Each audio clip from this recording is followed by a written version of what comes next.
सर्वमंगल मांगल्ये शिवे सर्वार्थ साधके शरण्ये त्र्यंबके गौरी நாராயணி நமஸ்துதே. அனைவருக்கும் வணக்கம்.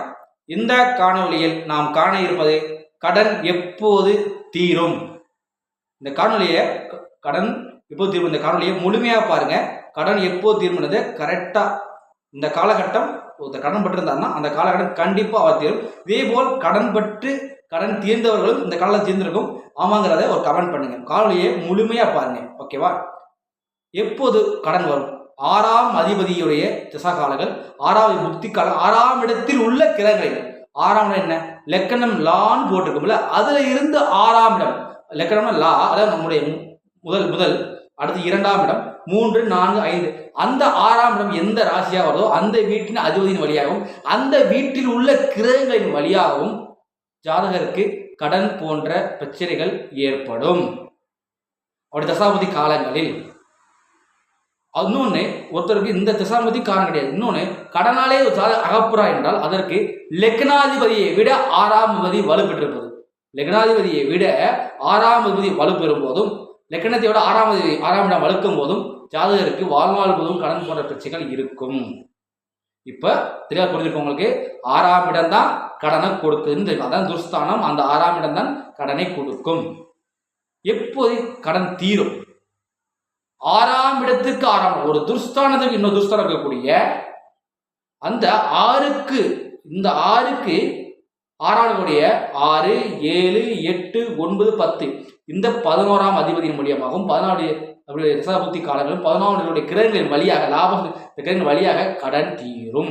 அடுத்ததாக 6க்கு 8ஆம் லக்னாதிபதினா நம்ம கௌரவம் இருக்கணும்ல, கடன் எப்படி கௌரவம் இருக்கும். அப்ப லக்னாதிபதி கிரகங்கள் வழியாகவும் கடன் தீரும். அடுத்ததாக அந்த 6ஆம் இடத்திற்கு 12ஆம் இடம் என்ன? பூர்வ புண்ணியஸ்தானம். பூர்வ புண்ணியஸ்தானம் இந்த பூர்வ புண்ணியத்தில் உள்ள கிரகங்கள் வழியாகவும் பூர்வ புண்ணியாதிபதி அவருடைய தசாபுக்தியின் வழியிலும் ஜாதகருக்கு கடன் தீரும். இப்போ நீங்கள் உங்களுக்கு புரிஞ்சு வைக்கிறேன். 6ஆம் இடத்திற்கு 6ஆம் இடம், அதே போல 6ஆம் இடத்திற்கு 8ஆம் இடம், 6ஆம் இடத்திற்கு 12ஆம் இடம், இதன் வழியாக இந்த கிரகங்களின் தசாபுத்தியின் வழியாக ஒருவருக்கு கடன் என்பது தீரும். இன்னொன்று பணம் வரவு என்பது இந்த 2, 9, 10 அதிபதிகள் வழியாக பணம் வரவு. 2ஆம் இடம் தனஸ்தானம், 9ஆம் இடம் பாக்கியஸ்தானம், 11ஆம் இடம் லாபஸ்தானம், இதன் வழியாகவும் பணம் பெற்று ஜாதகருக்கு படம் கடனுக்குரிய சூழல் உருவாகும். முதன்மையாக இந்த பாவங்கள் துர்ஸ்தானத்துக்கு துர்ஸ்தானம். ஓகேவா? இப்போ இந்த காணொலி உங்களுக்கு முழுமையாக விளங்கியிருக்குன்னு நினைக்கிறேன். அதாவது உங்களுக்கு புரியலன்னா எனக்கு கமெண்ட் பண்ணுங்க. என்ன சந்தேகம் என்பதையும் கமெண்ட் பண்ணுங்க. கமெண்ட்ல நான் கண்டிப்பாக உங்களுக்கு ரிப்ளை கொடுப்பேன். சரிங்களா? முதல்ல இன்னொன்று தெரிஞ்சுக்குங்க. சில லக்கணங்கள் இருக்கு, கடனை வாங்கக்கூடாத லக்கணம் சில இருக்கு. அந்த லக்கணங்கள் தான் ரிஷபம், துலாம், விருச்சகம், கும்பம், மிதுனம், கன்னி. இது போன்ற லக்கணங்கள் கடன் தயவு செய்து வாங்காதீங்க. வாங்கிட்டீங்கன்னா உங்களுக்கு கட்டுறதுக்கு ரொம்ப சிரமப்பட்டு கொண்டிருப்பீங்க. லக்கணங்கள் இந்த லக்கணம் மட்டும் இல்லை. இப்போ நான் சொன்னது லக்கணாதிபதியை விட 6ஆம் எழுப்பவர்கள் 6ஆம் அதிபதி லக்கணத்திலேயோ லக்கணாதிபதி 6ஆம் இடத்திலோ இது போன்ற உள்ளவர்கள் தயவு செய்து எந்த சூழலும் கடன் வாங்கிவிடாதீர்கள்.